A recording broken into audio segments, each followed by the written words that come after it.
Good morning, everybody! Good morning, good afternoon, good evening, and a good night. I am King Pigley, your host here on Gaming Imperfectly, the most imperfect gaming channel on YouTube, slash movie review channel on YouTube.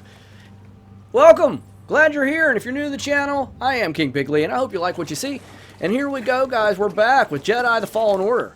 And while we're playing today, Jedi: The Fallen Order, because I just want to get into it, is we're going to continue reviewing our Star Wars saga with Revenge of the Sith. Now, surprise, surprise, everybody, because I know I've done a lot of hating on the first two movies of the prequel. Guess what? I don't dislike Revenge of the Sith. Who'd you talking about? Did we already kill the giant frog beast of death down here? Yeah, we did. We did. I do. I thoroughly enjoy, for the most part, Revenge of the Sith. So let's just get into this review. The movie starts out beautifully. I love how the movie starts out because it starts out doing what should have been done the entirety of the prequels, is give it scope, grandness of scale. And what I mean by that is that scope and grandness of scale is that in the first two films, I really don't feel like they did justice with the vastness of the Empire, the Star Wars world, the Star Wars universe, and the first four movies that came out, 4, 5, and 6, A New Hope, Empire, and Return of the Jedi, you get these scenes that are just really, really wide shots of these beautiful worlds and places, and on Tatooine, like Jabba's palace, that type of shot. Of course, the opening scene of A New Hope, you know, the very first Star Wars film ever. You know, you get the little rebel cruiser come through, and then the huge Imperial ship behind it. You know, this just huge. I mean, it's monstrous. It just takes your breath away, especially when you see it on a big screen. They did that again with Revenge of the Sith, and I love that, because the opening scene, you got these little ships, and they crest this view, and then you get this view of this space battle going on, and it's monstrous. It's epic in scale.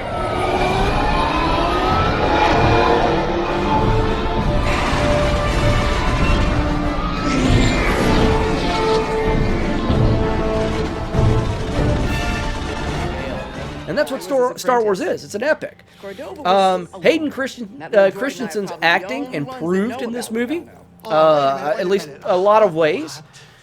I don't know if somebody helped George Lucas with the script on the last film or what, but they really got better. They really did. Now, the first 20 minutes of the opening scene of Revenge of the Sith is a space battle, and of course Anakin and Obi-Wan. On the ship, they find Dooku. Palpatine has been kidnapped. Of course, this is all his ploy. You know, he's behind all of this, so of course he's not kidnapped. You know, Dooku gets killed by Anakin, which furthers his path onto the dark side. But you also see that he's still good because he won't leave Obi-Wan behind, even though Palpatine tries to get him to. And again, Ian McDiarmid playing the Emperor is fantastic. I mean, holy crap, this guy is amazing. And he continues throughout the movie to play with Anakin's mind, which is, he does such a great job. Some of the best scenes in this movie, some of the best acting is from him and Hayden Christensen when they're having their conversations. And although Hayden Christensen doesn't have much to say, you know, is it possible for, you know, someone to learn these skills? Not from a Jedi. The dark side of the Force is a pathway to many abilities some consider to be unnatural. Is it possible to learn this power? Not from a Jedi. You still want to rebuild. Great, and that story about Darth Plagueis the Wise, what great backstory, what great acting, and what great telling of the past. You know, it gives you depth to the Sith. It gives you depth to these characters. It really does. It adds such beautiful atmosphere to that scene. You know, they're at some concert, and it's just beautiful. So anyway, within the first 20 minutes, though, you're on a thrill ride. It really shows the scale of Star Wars excellently. I love that you see a younger R2-D2 setting droids on fire and shooting oil out, you know, and you get to see parts of R2 that you never really even knew he had. If you're a fan of the the older movies, you know, R2 never flies around, you know, he never really does much of anything. He opens doors, actually, he does a whole hell of a lot. But not on the scale he does in the prequels, and I really appreciate that. What else? You know, the Jedi, you get to see that they are a bit more corrupt in this. They're literally using a clone army to wage war and die. Because that's what the clones do. You know, the clone armies, hey, we planted something. The clone armies, that's what they do, guys. You know, that's what they were made to fight and die if need be. We need to talk to Greaves. No, we need to go to Zepho. That's what we need to do. So that's what we're going to do. We're going to go to Zepho. Okay? Let's do it. And this game is amazing. Again, I know I go on and on about it every time I play it, but it is absolutely incredible. We're going to Zepho. What else is there, guys? Let's, with Revenge of the Sith, let's get back to the movie review. And the big thing about Revenge of the Sith that really caught my attention, I remember when it first came out, was it was the very first Star Wars that was rated PG-13. And I was like, ooh, because I knew that we were in for some dark shit. I was just like, man, there's going to be some craziness. For them to make a PG-13 Star Wars was just like, mind-blowing at the time. That's so cool. This might not be the best time to it wasn't that great, it wasn't that bad, you know, but there were some dark scenes, and it was warranted of a PG-13. But here's where George Lucas again messes up, because George Lucas' dialogue is a little weird sometimes, and he writes really, you can always tell where George, it really got into the writing, because he feels the need to constantly tell the audience what the character's feeling by the character telling you what they're feeling.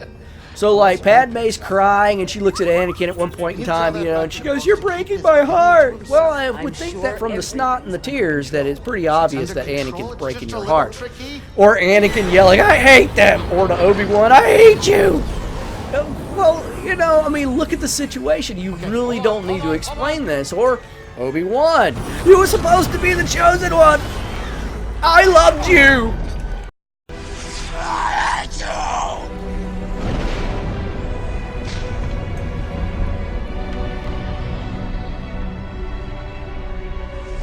My brother Anakin, I loved you. Okay, thank you, George, because we could not figure out these things without George Lucas telling us. So there's just some really forced lines. You know, like nobody would really talk like this. Nobody would feel the need to explain themselves like this. But again, you know, I enjoyed a lot of the movie. Most of the film I enjoyed. As we progress through the film, though, you know, you see that Palpatine messing with Anakin because he knows what's going on, and he's just weaving the fabric, you know, the thread to this tapestry that he is laying out, and he's doing a great job because he's set up the clone army. He already has Order 66 planned. He's messing with Anakin. He even gets Anakin put on the Jedi Council. Oh, we gotta go. He puts Anakin on the. Do we talk? We need to talk to her before we have to go. It's not easy. No. You know, he gets Anakin placed on the Jedi Council, but he knew that Anakin would not become a Jedi Master. He knew that, and knew that Anakin would be upset about that, and he was. You know, obviously, it's like, oh yeah, you know, we'll let you on the Council, but you're not a Jedi Master. Well, that's not fair, Anakin says. And Palpatine knew that he was going to do that. He also knew that the Jedi were going to ask Anakin to spy on him. And sure enough, they did, which also adds to Anakin angst about the Jedi. And it's not necessarily misplaced, because again, the Jedi are doing very un-Jedi-like things at this point in time.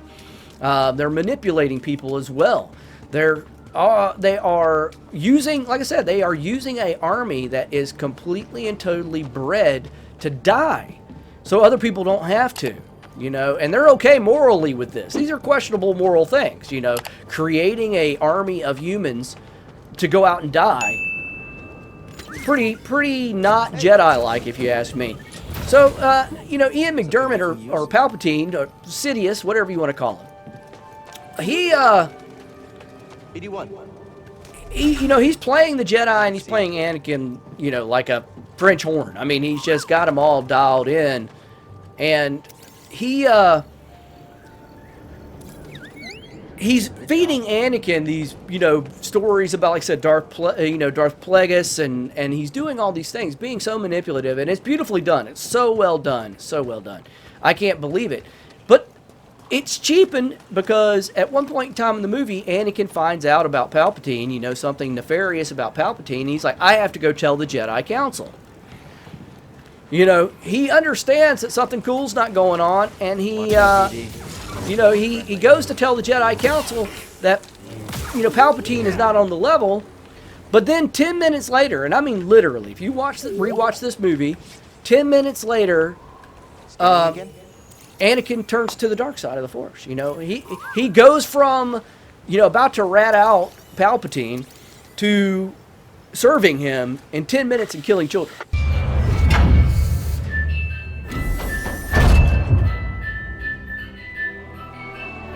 Master Skywalker, there are too many of them. What are we going to do?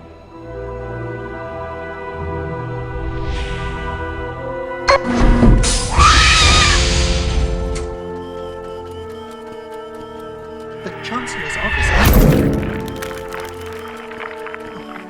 Don't worry. I'm sure he'll be all right.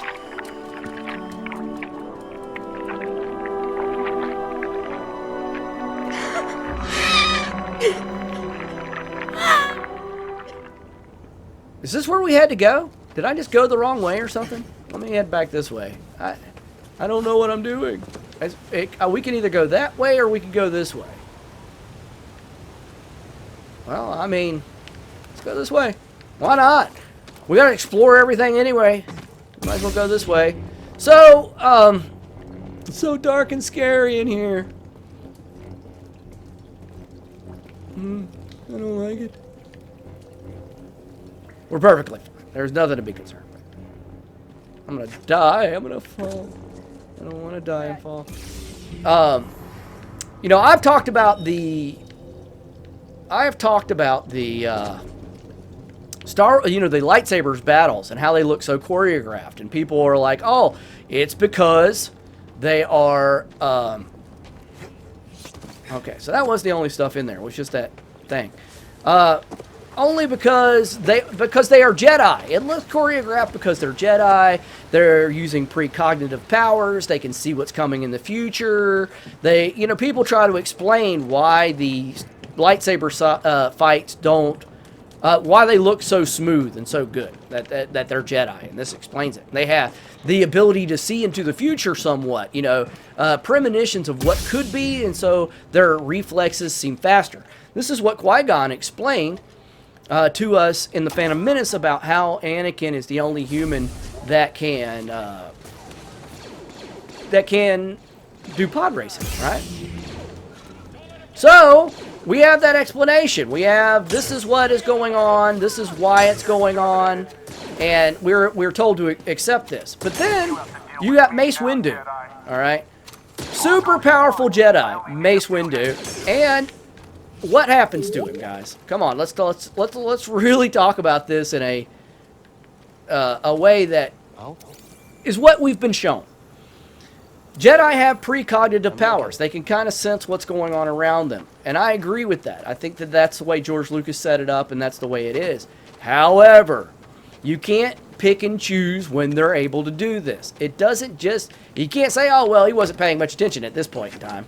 Jedis are always mindful. That's why they are what they are. We've seen Obi-Wan get in fights with Jango Fett and everything else. We've seen Anakin Skywalker fall from great heights and jump out of moving vehicles, and Obi-Wan's like, oh, I hate it when he does that kind of thing. Then we have Mace Windu standing there. Now, he has just beat Palpatine, which is an amazing feat. Mace Windu has taken down Darth Sidious. He has him on the ground. Now, whether Sidious allowed him to do this so he could further corrupt Anakin, who knows? But here's the point. That, what's his,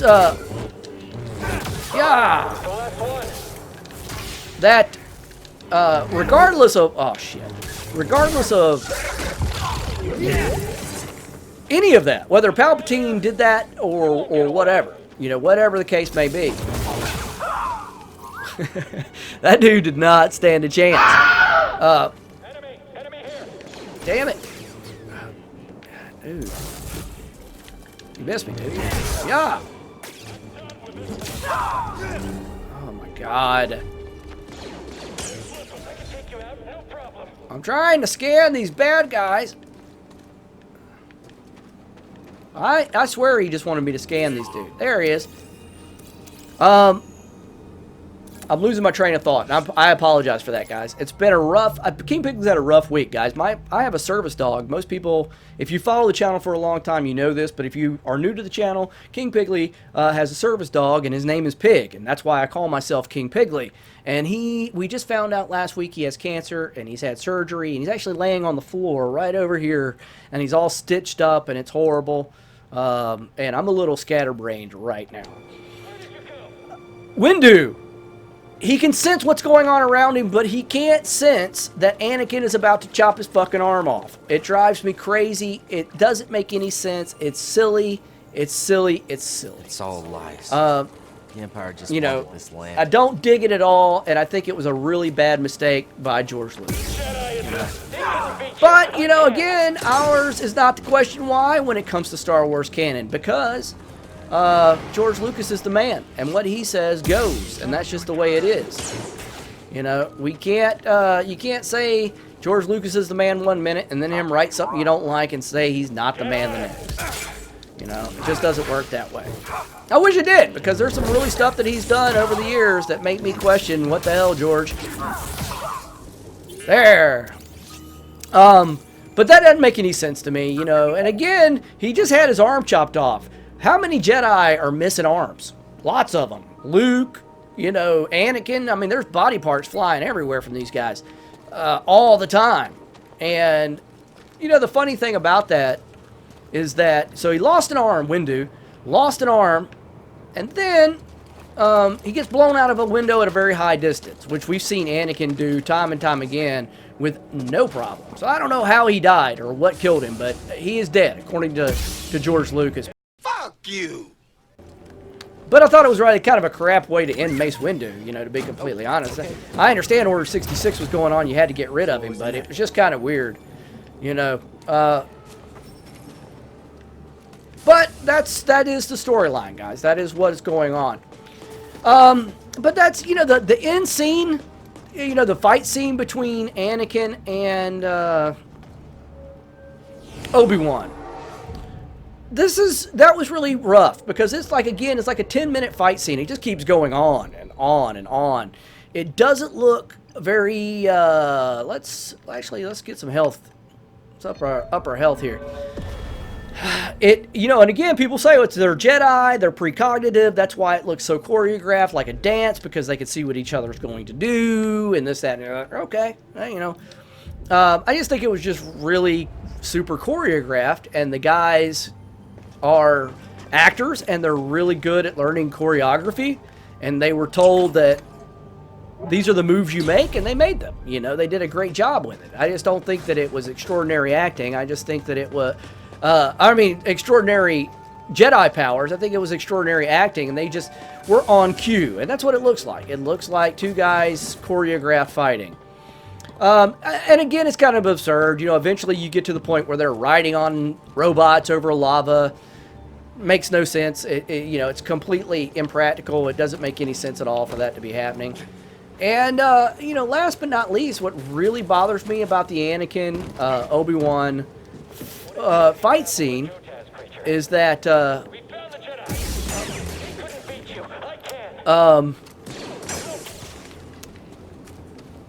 it is, sorry guys, like I said, I'm a little scatterbrained today. It is, Obi-Wan, you know, gets to land, is like, I have the high ground, it's over, you know, and you underestimate my powers, you know, which is it's just the worst, you know, that's total George Lucas writing that. But as cheesy as that is, wasn't there at some point in time in one of the other films, wasn't there a time that somebody else had the high ground and got cut in half? I'm trying to remember. I just can't remember. Sounds really familiar. But it didn't work out for Anakin, you know, and there he is, you know, and... Sorry about your scomp link. But standing up to that bog rat, pretty brave. Super cool.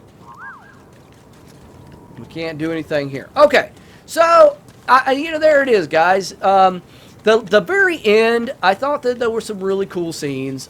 The one scene that I really particularly enjoy is that when Anakin is becoming Vader, and I mean the robots are working on his burnt, crispy body, and you see him putting the legs on him and an arm, and there's that moment when the mask is descending to his face, and there's this look on his face of terror, like, oh crap, what did I do? And I really like that. Now, we're going to save it here. I'm going to read some comments, guys, and we're going to be done for the day. I really love that scene. But at the same time, right there at the end, there's the terrible no scene, you know, in Vader. Because George Lucas has to tell you that he's upset. Like, he can't convey it any other way than to have him do the Greek tragedy, no, and crush things around him with the Force. It's silly. It's just kind of silly. But all in all, Revenge of the Sith, I really enjoyed. And I think that out of the prequels, of course, it is the best. And I have much appreciation for it. I can ignore the bad stuff in it to enjoy that movie more than I can Phantom Menace and certainly Attack of the Clones, which I thought was awful. Okay, guys, that's about it. I don't really have anything else for you. So let's go ahead and rate this awesome movie, Revenge of the Sith. I am going to give Revenge of the Sith 3 crowns. All right, it is far superior than its counterparts. Still not the greatest Star Wars movies on the scale of the saga. However, I did enjoy it. It is an enjoyable movie. It can be watched over and over again. And so yeah, I give Revenge of the Sith 3 crowns. Let me know what you think of this movie in the comment section below. Speaking of which, let's read some comments, guys. First comment comes from Cursed King. Cursed King says, that title, LOL. Great upload. Well, thanks, Cursed King. And he's talking about the title of the last video I did with reviewing Attack of the Clones, where the name of the video was Even in a Galaxy Far Away, This Movie Stinks. I'm glad that you enjoyed it, man. Thanks so much for watching, and I really appreciate you hitting that like button, all that good stuff, man. It means the world to me. Thanks, Cursed King. And the next comment comes from Tennis Reaper Games. Tennis Reaper Games says, left you a like. And are you a true Star Wars fan? Well, thank you for the like, and yes, I'm a true Star Wars fan. I understand, guys, I am so happy to be done reviewing the prequels.